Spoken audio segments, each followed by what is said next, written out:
Imagine you walk into your kitchen one morning and find something bizarre. A piece of raw bacon carefully wrapped in cloth, placed in the center of your table. Next to it sits a bowl of water tinged pink with what appears to be blood. Every mirror in your house has been covered with clothing. But here's the thing, you didn't do any of this. And what these strange items represent is about to become part of one of the most disturbing, unsolved mysteries in American history.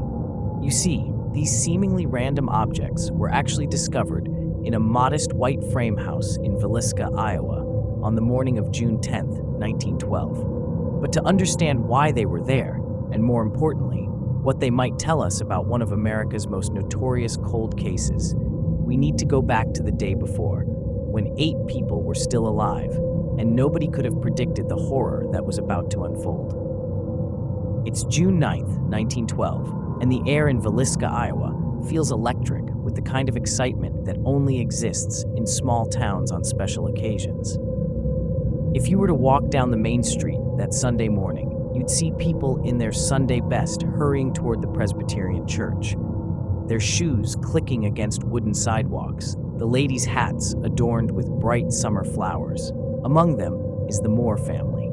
Josiah Moore, a 43-year-old businessman, walks with the confident stride of someone who's worked his way up from employee to competitor.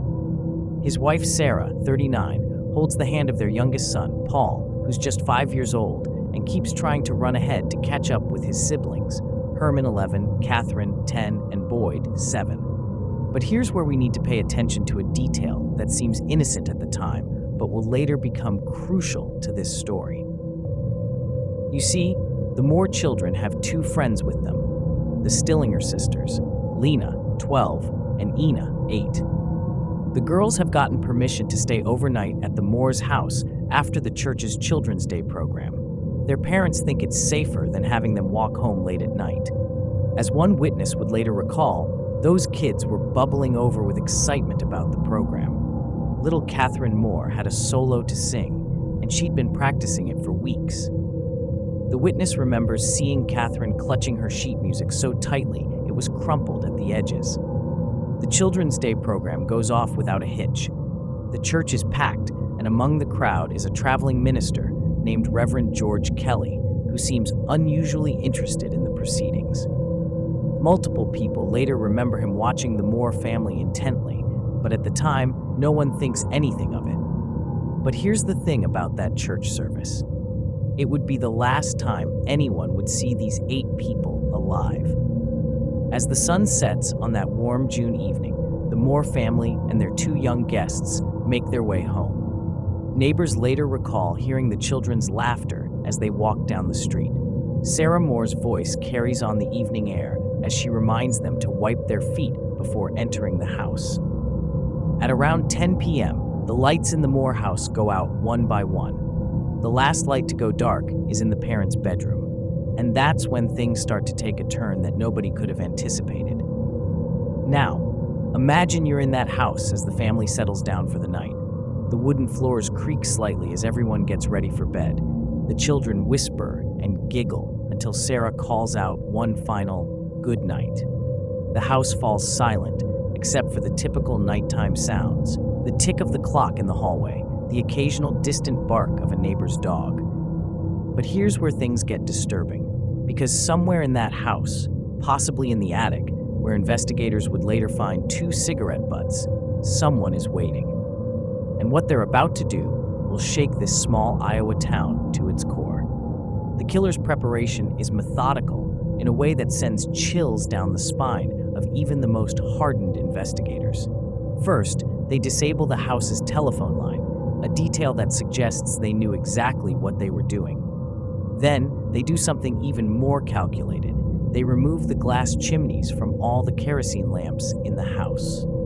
Now, if you're wondering why someone would bother removing lamp chimneys, here's the thing. Glass chimneys can rattle and make noise when you carry a lamp. By removing them, the killer can move through the house silently with their light source. This isn't someone acting on impulse. This is someone who has thought everything through. But what happens next is where this story takes its darkest turn. The killer retrieves an axe from the backyard. Not just any axe, but Josiah Moore's own axe.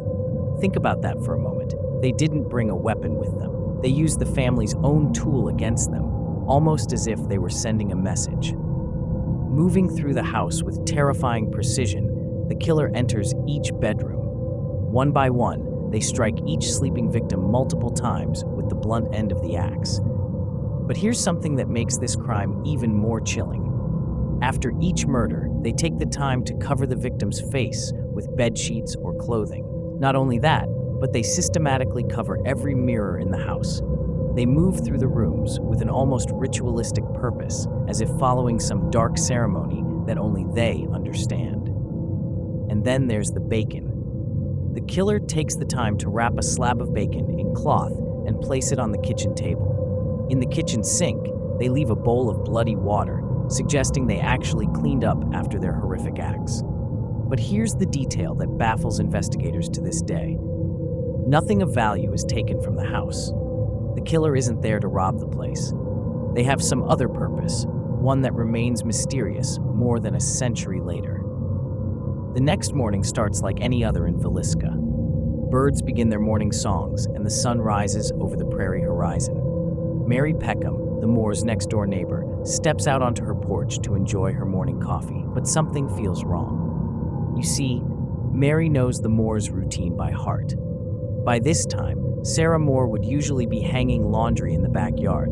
The children would be getting ready for school, their voices carrying across the yard as they argued over who got to use the bathroom first. But today, the house is silent.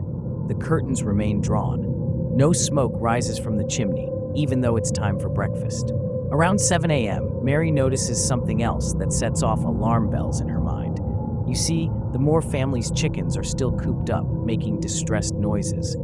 Sarah never fails to let them out first thing in the morning. That's when Mary decides to check on her neighbors. She walks up to the front door and knocks. No answer. She tries again, louder this time. Still nothing. She tries the door handle. It's locked. Every window she can see is locked too, which is strange for a warm June morning. Worried now, Mary does something that will change everything. She calls Ross Moore, Josiah's brother. When Ross arrives and they still can't get any response from inside, they contact the town marshal. But here's where this story takes an even more horrific turn.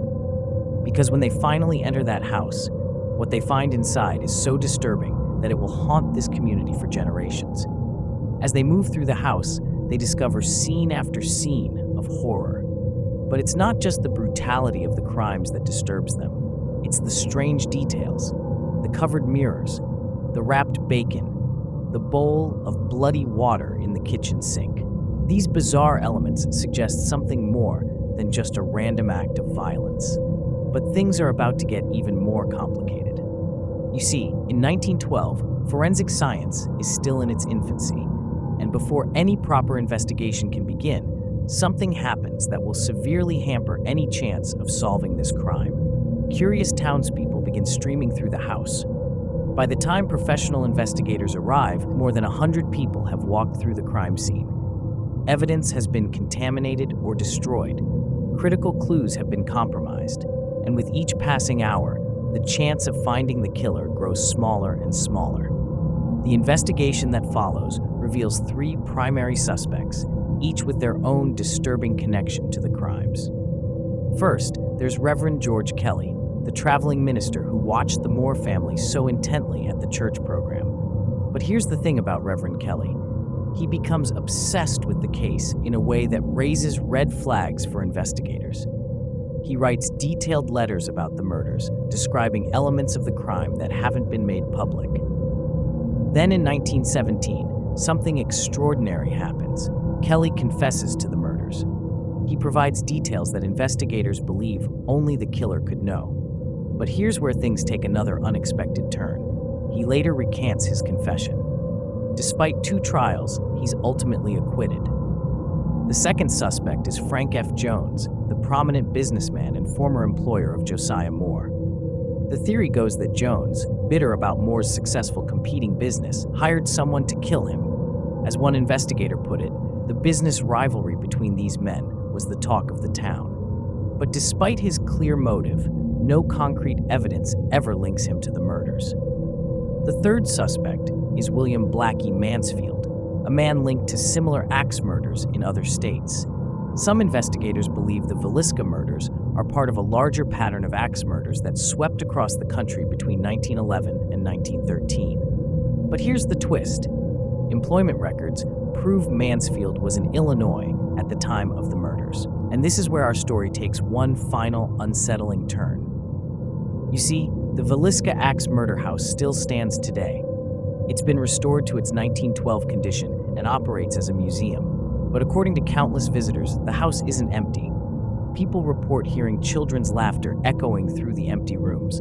Objects reportedly move on their own. Visitors experience unexplained cold spots, particularly in the upstairs bedrooms where the murders took place. One visitor, a skeptical police officer, reported hearing what sounded like kids playing upstairs when he was alone in the house. When he went to investigate, he found small indentations in a bed, as if someone had just been sitting there. To this day, the case remains officially unsolved. The killer's identity, their true motive, and the meaning behind the strange ritual elements, the covered mirrors, the wrapped bacon, the cigarette butts in the attic, continue to baffle investigators and fascinate true crime researchers. But perhaps the most disturbing aspect of this case isn't what we know, it's what we don't know. Was the killer someone the family knew? What was the significance of the bizarre ritual elements? And most chillingly, did they commit other murders that were never connected to this case? You see, that's the thing about unsolved mysteries like the Villisca Axe Murder House. They remind us that sometimes the most frightening stories aren't the ones that end with answers, but the ones that leave us wondering. Because somewhere out there, the truth about what really happened in that house on that summer night in 1912 remains hidden, waiting to be discovered. And as for that piece of bacon wrapped in cloth, the covered mirrors and the bowl of bloody water, they remain silent witnesses to whatever terrible events unfolded in those dark hours when 8 people went to sleep and never woke up.